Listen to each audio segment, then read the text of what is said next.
Assalamualaikum warahmatullahi wabarakatuh. Wahai saudaraku, pejamkanlah sejenak matamu dari hiruk-pikuk dunia yang fana ini. Dengarkanlah bisikan hatimu, karena di sana tersembunyi sebuah panggilan rindu dari Sang Kekasih abadi yang tak pernah berhenti menantimu. Inilah sebuah perjalanan, sebuah pendakian jiwa yang akan membawa kita menelusuri kedalaman diri. Terinspirasi dari kebijaksanaan mendalam seorang sufi wanita, Syahwanah Al-Ubullah, kita akan menyingkap makna merengkuh dekatnya Sang Kekasih abadi. Bukan hanya sekadar kata, melainkan sebuah pengalaman yang akan mengubah setiap inci keberadaanmu. Bersiaplah, karena nasihat ini akan menyentuh relung hatimu, mengajakmu pada sebuah transformasi yang akan mengantarkanmu pada ketenangan, keikhlasan, dan cinta sejati yang tak terbatas.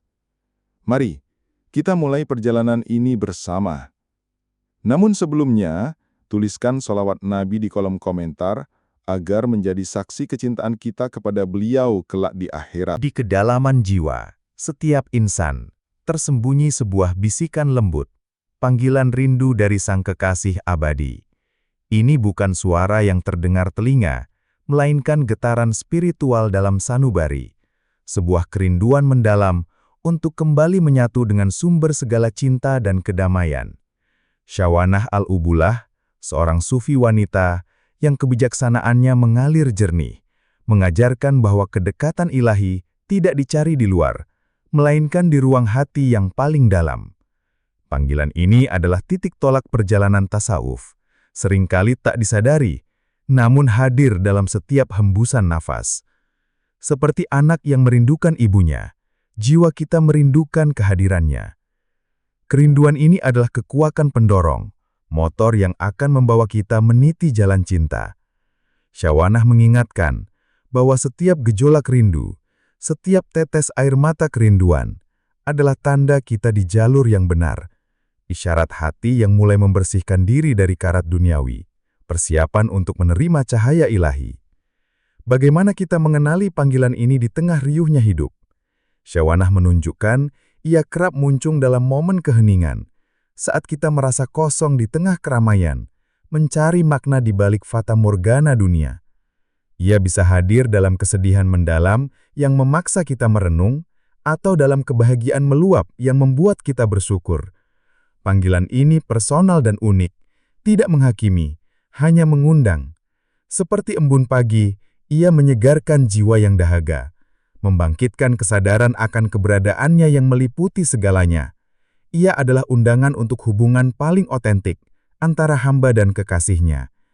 Sayangnya kita sering abai, panggilan hati tertutup oleh kebisingan ambisi, ketakutan dan keinginan duniawi. Syahwanah seolah berbisik, dengarkanlah dengan segenap hatimu, karena di sanalah peta menuju kebahagiaan sejati. Kebahagiaan yang berakar kuat pada koneksi abadi dengan Sang Maha Pencipta. Ini adalah panggilan untuk berhenti sejenak, menarik nafas, dan merasakan denyutan spiritual yang tak padam di dalam diri. Memulai perjalanan ini berarti mengakui kerentanan kita, bahwa di balik segala pencapaian, kita membutuhkan bimbingan dan kasih sayangnya. Ini bukan tentang kesempurnaan, melainkan ketulusan. Syahwanah mengajarkan bahwa ketulusan adalah kunci pertama membuka gerbang hati. Tanpa itu, semua laku spiritual hampa. Ketika hati tulus merindu, setiap langkah, ucapan, bahkan keheningan kita menjadi ibadah. Inilah esensi merengkuh dekatnya Sang Kekasih abadi. Dimulai dari pengakuan kerinduan, dari panggilan hati yang kuat menggetarkan jiwa. Setelah menyadari panggilan hati, langkah penting selanjutnya dalam merengkuh dekatnya Sang Kekasih abadi adalah menapak dalam keikhlasan dan kehadiran. Ini bukan teori, melainkan praktik hidup yang tak henti, upaya sadar menyelaraskan setiap gerak dan diam dengan keridaan ilahi. Syahwanah Al-Ubullah mengajarkan bahwa keikhlasan adalah pondasi kokoh bagi segala amal dan ibadah. Tanpanya, ibadah hanyalah gerakan tanpa jiwa, ucapan tanpa makna. Ikhlas berarti memurnikan niat, melepaskan segala pamrih, pujian manusia, balasan duniawi, atau sekadar ingin dipuji saleh. Ini adalah perjuangan melawan ego yang sering terselubung dalam bentuk kebaikan. Niat kita harus jernih seperti sungai yang mengalir tanpa keruh. Syahwanah menekankan bahwa Allah melihat kemurnian niat dan keikhlasan hati, bukan banyaknya amal. Selain keikhlasan, kehadiran atau hudur adalah pilar lainnya. Ini berarti kesadaran penuh akan keberadaan Allah dalam setiap momen. Bukan hanya saat salat atau berzikir, tetapi dalam setiap aktivitas, bekerja, berbicara, makan, beristirahat. Syahwanah mengajak kita melatih diri merasakan denyutan kebersamaan dengannya dalam setiap napas. Seperti kekasih merindukan pasangannya, kita harus selalu merasakan kehadiran ilahi di samping kita. Praktik kehadiran menuntut kesadaran tinggi dan latihan terus-menerus. Pikiran sering berkelana ke masa lalu atau masa depan. Kehadiran spiritual menuntut kita kembali ke sekarang, di mana kita bisa merasakan karunia-Nya, mendengarkan bisikannya, dan menyaksikan tanda-tanda kebesarannya.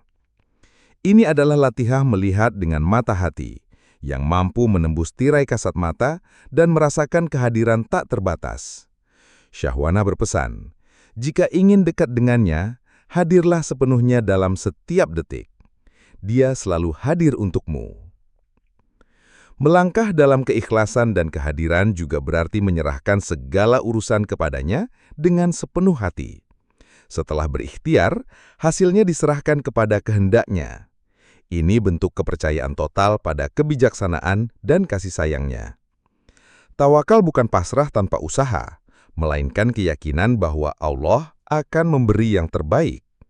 Syahwanah menggarisbawahi, saat kita ikhlas dan hadir sepenuhnya, beban hidup terasa ringan karena ada tangan tak terlihat yang membimbing dan menjaga. Pada akhirnya, keikhlasan dan kehadiran adalah dua sayap yang akan menerbangkan jiwa menuju Sang Kekasih Abadi. Keikhlasan memurnikan niat, kehadiran memastikan setiap langkah adalah perjumpaan. Dengan kedua sayap ini, perjalanan spiritual kita menjadi tarian cinta yang indah, sebuah penemuan diri yang tak usai. Inilah inti nasihat Syahwanah Al-Ubulah, kembali kepada kesederhanaan hati yang tulus dan kesadaran mendalam akan kehadirannya dalam setiap aspek kehidupan kita. Setelah panggilan hati dan langkah keikhlasan, puncak dari perjalanan merengkuh dekatnya Sang Kekasih Abadi adalah peleburan ego, fana, dalam lautan cinta ilahi. Syahwanah Al-Ubulah, seperti sufi-sufi besar lainnya, memahami bahwa hijab terbesar antara hamba dan Tuhannya adalah aku, dan segala bentuk keakuan yang melekat pada diri. Ini bukan berarti menghilangkan identitas diri secara fisik, melainkan melenyapkan kesadaran akan keberadaan diri yang terpisah dari Dia, mengikis habis segala klaim kepemilikan dan kebanggaan. Peleburan ego dimulai dengan penyadaran akan kefanaan segala sesuatu selain Allah. Dunia dengan segala kemegahannya, jabatan, harta, bahkan tubuh kita sendiri, pada akhirnya akan lenyap. Hanya Dia yang abadi. Kesadaran ini menuntun pada sikap zuhud sejati. Bukan menolak dunia, melainkan tidak membiarkan dunia menguasai hati. Zuhud versi Syahwanah Al-Ubulah adalah membebaskan hati dari keterikatan agar ia sepenuhnya dapat terisi oleh cintanya. Ini adalah pembebasan batin dari belenggu keinginan dan nafsu yang tak pernah puas. Ketika ego mulai melebur, tirai-tirai yang menghalangi pandangan hati mulai tersingkap. Kita tidak lagi melihat diri sebagai pusat alam semesta, melainkan sebagai bagian kecil yang terhubung erat dengan seluruh ciptaannya. Dalam kondisi ini, pelayanan kepada sesama menjadi ekspresi alami dari cinta kepada Sang Pencipta. Berbuat baik bukan lagi karena kewajiban atau ingin dipuji, melainkan karena melihat wajah kekasih abadi pada setiap makhluknya. Ini adalah perwujudan dari hadis qudsi. Aku adalah pendengaran hambaku saat ia mendengar, penglihatannya saat ia melihat. Syawanah Al-Ubullah mengajarkan bahwa proses peleburan ego ini tidak selalu mulus. Ia adalah perjuangan batin yang konstan. Ada kalanya ego memberontak, ingin kembali mendominasi. Namun dengan ketekunan dalam zikir dan tafakur, serta pengingat akan kasih sayang ilahi yang tak terbatas, ego perlahan-lahan tunduk. Zikir bukan sekedar ucapan lisan, melainkan pengulangan nama-namanya hingga ia meresap ke dalam setiap sel tubuh, menghapus jejak-jejak keakuan. Tafakur adalah merenungkan kebesarannya dalam setiap ciptaan, menyadari keagungannya di balik setiap peristiwa. Pada akhirnya, peluburan ego membawa pada pengalaman makam mahabbah yang mendalam, di mana hati hanya berdetak untuknya. Segala sesuatu yang dilakukan, dikatakan, bahkan dipikirkan adalah manifestasi dari cinta itu. Ini adalah kondisi di mana hamba merasa begitu dekat dengan kekasihnya, sehingga tidak ada lagi ruang untuk aku yang terpisah. Hanya ada dia.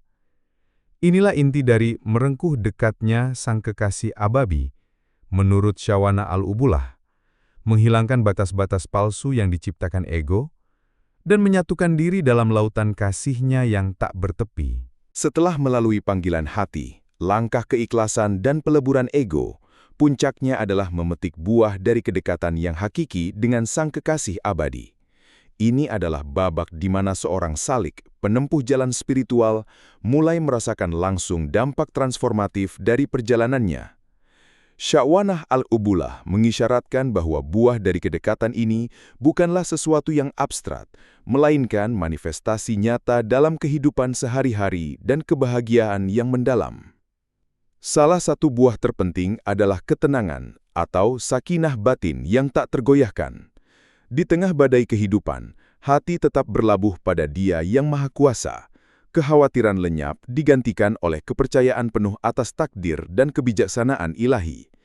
Ketenangan ini bukan hasil dari ketiadaan masalah, melainkan dari penerimaan total terhadap segala ketetapannya, karena ia tahu bahwa di balik setiap ujian ada hikmah dan kasih sayangnya. Ini adalah kedamaian yang melampaui pemahaman akal, bersemi dari keyakinan bahwa segala sesuatu diatur oleh kekasih yang Maha Mencintai. Selanjutnya, kedekatan ini menumbuhkan cinta yang universal atau mahabbah ammah. Ketika hati telah lebur dalam cinta ilahi, ia akan memancarkan cinta kepada seluruh ciptaannya tanpa diskriminasi. Syawanah Al-Ubullah mengisyaratkan bahwa orang yang telah merengkuh dekatnya sang kekasih abadi akan melihat keindahannya pada setiap makhluk, merasakan penderitaan sesama, dan berkeinginan tulus untuk berbuat kebaikan. Ini adalah cinta yang melampaui batas-batas suku, agama, atau status sosial. Sebuah manifestasi dari kasih sayang ilahi yang tak terbatas terpancar melalui diri hambanya. Buah lainnya adalah peningkatan makrifat atau pemahaman mendalam tentang hakikat realitas. Makrifat ini bukan sekedar pengetahuan intelektual, melainkan pengamaman batin yang mencerahkan. Sang kekasih abadi akan membukakan tirai-tirai rahasia, memperlihatkan tanda-tanda kebesarannya dalam setiap atom dan setiap fenomena alam. Syawanah Al-Ubullah mengisyaratkan bahwa dalam kedekatan inilah, hamba akan mengenali keesaannya dalam segala keberagaman dan memahami bahwa semua adalah pancaran dari wajahnya yang maha agung. Puncak dari semua ini adalah kebahagiaan abadi atau sa'adah abadiyah, bukan kebahagiaan sementara yang tergantung pada kondisi eksternal, melainkan kebahagiaan yang berakar pada penyatuan batin dengan sumber segala kebahagiaan. Ini adalah kondisi di mana hamba merasa lengkap, utuh, dan senantiasa dalam pelukan kasihnya. Syawanah mengingatkan bahwa tujuan akhir dari tasawuf adalah kembali kepada fitrah ilahiyah kita untuk merasakan keberadaan kita yang sejati dalam Dia, di mana tidak ada lagi rasa terpisah atau kesepian. Ini adalah perjalanan pulang menuju keabadian bersama sang kekasih abadi, sebuah kondisi yang melampaui kematian dan kehidupan dunia. Pada akhirnya, merengkuh dekatnya sang kekasih abadi adalah sebuah perjalanan transformatif yang mengubah manusia dari sekedar fisik menjadi makhluk spiritual yang utuh. Ia adalah jalan yang membimbing kita untuk menemukan keindahan, kedamaian, dan keabadian yang sesungguhnya, Semuanya berpusat pada hubungan cinta yang tak terputus dengan Ilahi. Saudaraku, kita telah menapaki jejak kerinduan, keikhlasan, hingga peleburan diri dalam cintanya. Ingatlah, merengkuh dekatnya Sang Kekasih abadi bukanlah tujuan akhir yang statis, melainkan perjalanan tiada henti, sebuah tarian abadi antara hamba dan penciptanya. Semoga nasihat dari Syawwanah Al-Ubullah ini menjadi lentera di jalanmu. Bawalah setiap bisikan ini dalam setiap langkah, setiap hembusan napas, karena sesungguhnya dia lebih dekat dari urat nadimu. Teruslah melangkah, teruslah merindu, dan rasakan kehadirannya yang meliputi segala. Kurang lebihnya mohon maaf, jangan lupa subscribe dan salawat Nabi. Terima kasih.